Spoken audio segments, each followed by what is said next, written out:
Magandang araw mga kabetulten. Wasim, tirahin natin. Natignan ko na pala ito. Nasira nitong makina at gear case. Kaya tuturo ko sa inyo kung ano ang naging problema, kung bakit mabilis masira ang mga makina. Sa mga baguhan, may technique po rito para malaman nyo kung anong problema. Ito dito pala makikita nyo, basa na. Ayan, oh. Ibig sabihin may tagas na yung gear case nito, yung gearbox niya sa loob. Tinanggal ko. Hindi ko lang matanggal ng tornilyo nito eh. Tuturuan ko rin kayo paano pagtanggal din. Puro kalawang na yung tornilyo nito. Sa cover pa lang makikita rito. Sa likuran na yan, yung cover niya. Ibig sabihin may tagas na yung gear case. Ayan, oh. May mga kalawang at saka yung ano ng bula ito. Ibig sabihin may tagas na yung gear case. Kaya kinalawang din ang makina na to. Ayan. Kaya ang sinyalis. Kaya nasira na yung makina nito. Nababasa nang galing sa gear case. Gear case ang dahilan kaya ganyan. Yan, para malalaman yung mga sikreto, mabilisan. Kasi ang ginagawa ng iba, pinapalitan lang ng makina, hindi sinasama yung gear case. Nang pinagmumulan ng sira ay nandoon sa gear case. Oo nga, pinalitan ng makina, pero hindi magtagal, masisira uli ang makina kasi nga nababasa. Nanggagaling sa gear case. Ayan o, kitang-kita naman. Pati doon sa paikot nito, sa mga gilid nito, basayan.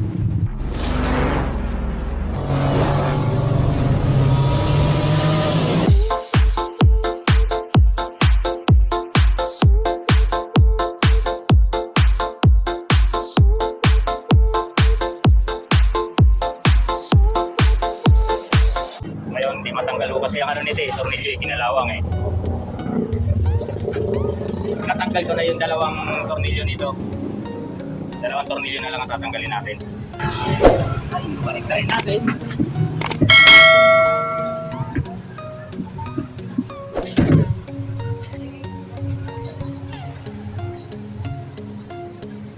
Ayan, natanggal na yung tornilyo dito sa kabila.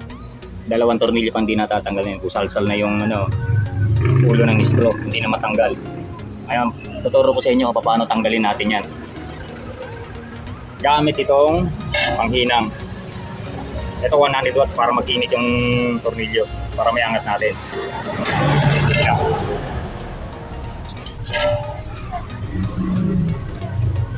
Gamitan natin ito. Diyan natin ang tingga yung ulo ng tornilyo para uminit siya. 100 watts so ito para mas mabilis uminit. Tapos siya gamitan natin ito. Yung chani na to. Yung sikwat.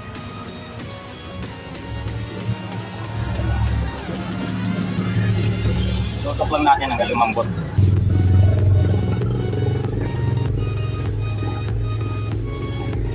Ayan, tanggal na po. May isa pang tornilyong tatanggalin natin.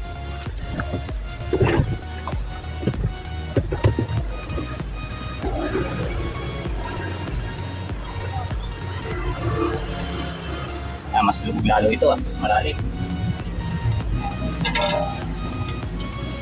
Ito ang tinatawag na pinagpapawal na technique.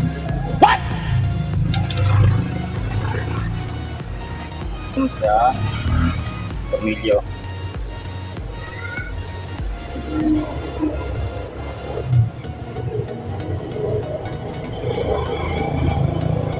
Ayan guys, tanggal. Easy lang. Gamit ang 100 watts na panghinang.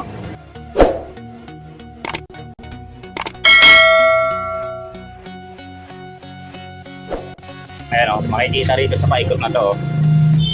Yung tama ng mga sabon yan. Ayan, paikot. Ayan. Kaya nasira ang makina, nababasa na. Kinakalawang. Ayan, lata o, may kalawang. Ito ang may sala niyan. Kaya yung iba pumupunta sa akin dito, nagre-reklamo, galing na sa ibang kagawaan.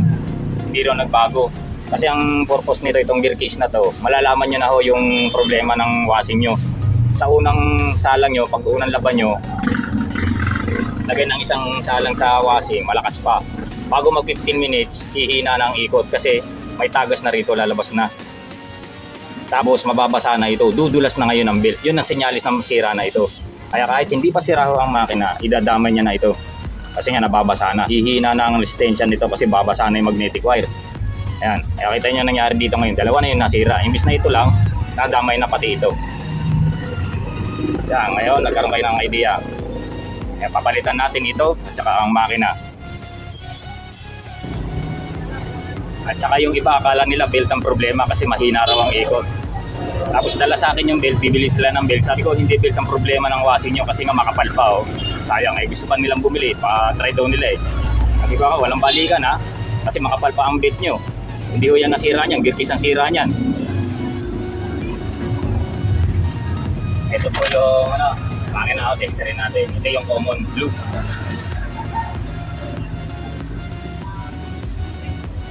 Setting natin sa times 10 para sigurado. Kailangan lang naman may lahat to merong may follow or reading yan. Ayan, tumalo yung tester. Ayan, tutok natin dito. Ito yung sa reverse forward, kabilaan. Walang follow guys. Oh. Hindi pumalo, kabila. O, wala rin. Back. Tapos dito naman tayo. Yan, pumalo. Ibig sabihin sa isang linya nito sa common, sira na. Mabasa kasi, kinalawang na eh. Tigas na. Kaya magpapalit tayo ng panibagong makina.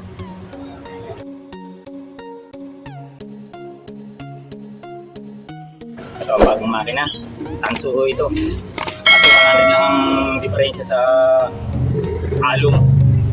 Kaya tanso na kinukuha natin, mas matibay. Ayan. Paano malalaman na tanso? Yung dito, pula. Yung isa nitong nakalagay na sticker, black. Black color. Testerin natin. Ayan, bago. Ito pa rin ang common natin, yung kulay blue.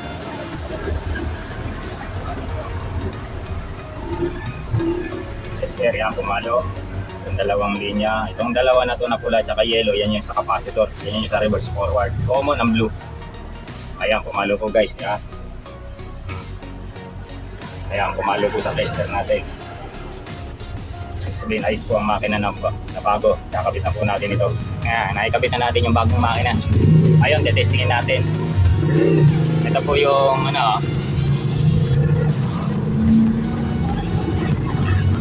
diagram niya.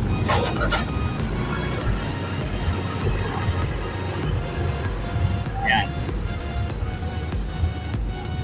Yellow, capacitor at red. Tapos line blue.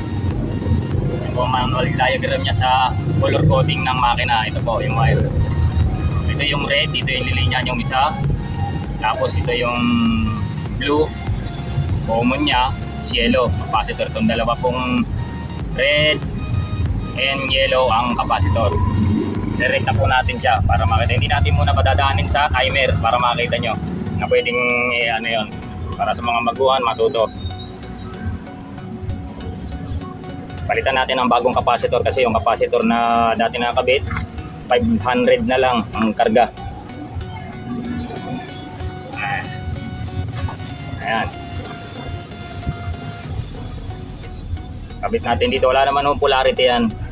Kahit saan yung magkabaliktad. Dito sa red and yellow. Ayan.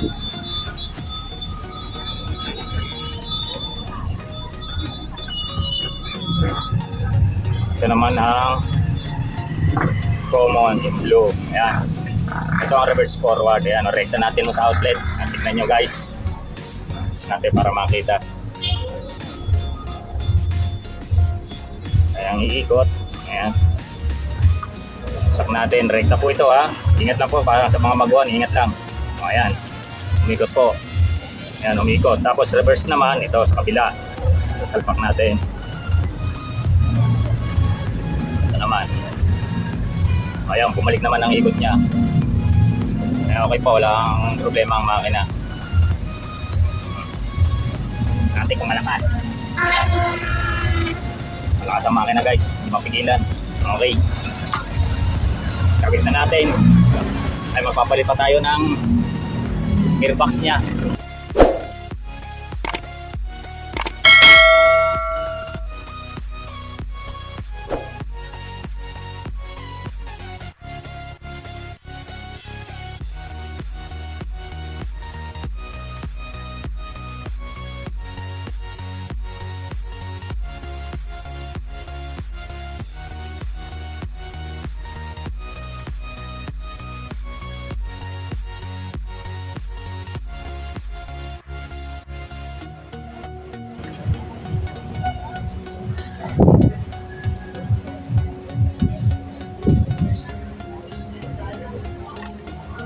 Ayan, tingnan nyo.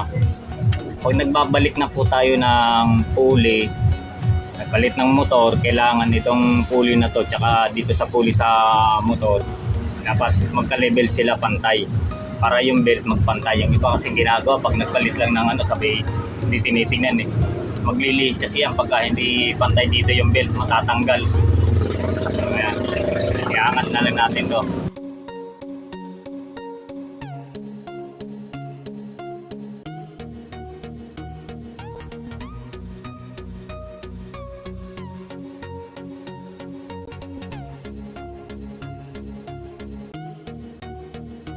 Ayan. Pantay na po siya. Magkakabitan ng belt. Ay.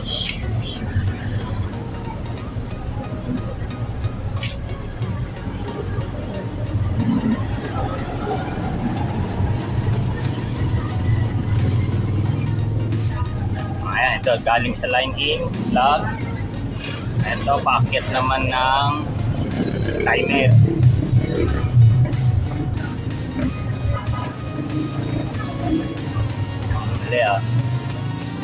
Ay, pwede na yan dito. Sa common na lang natin ikabit ito.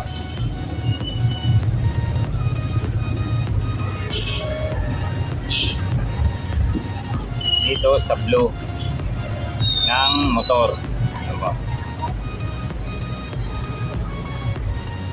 Yung fuse galing dito, papunta ng makina, pwede naman yan.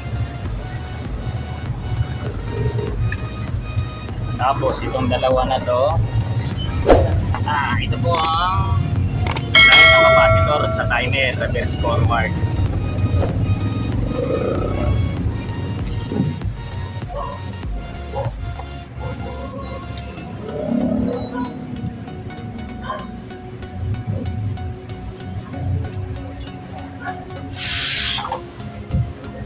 Yan, dito natin ikabit ito. Capacitor, paakyat, timer, papuntang timer, tapos sa makina yung red and yellow. Ayan.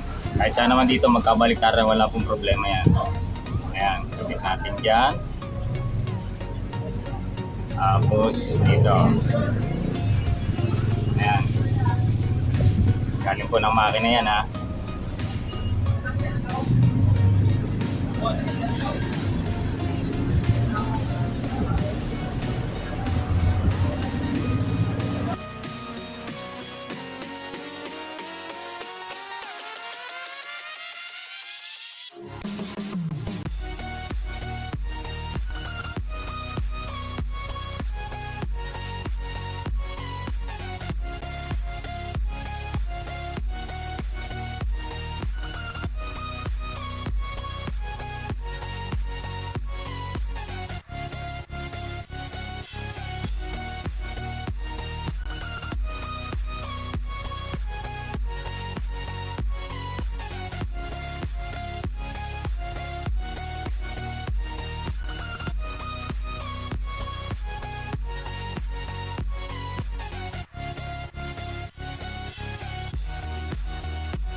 Balutan natin ng plastic para hindi mabasa ng tubig sakali man, para iwas sunog, spark.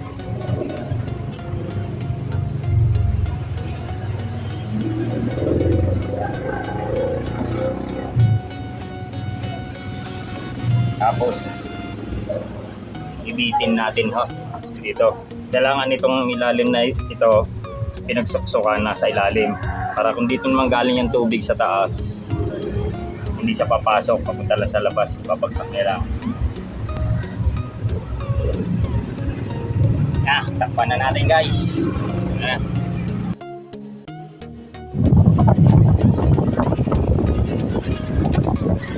Final testing po tayo mga kapetlog tech.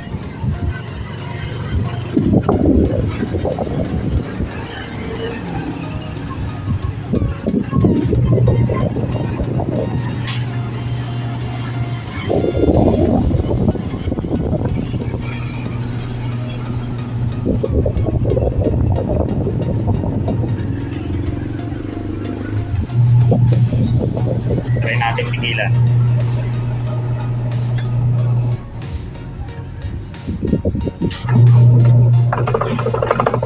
Makas guys, hindi mapigilan.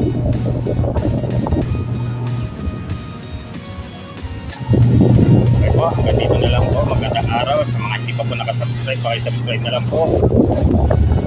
God bless po sa atin lahat.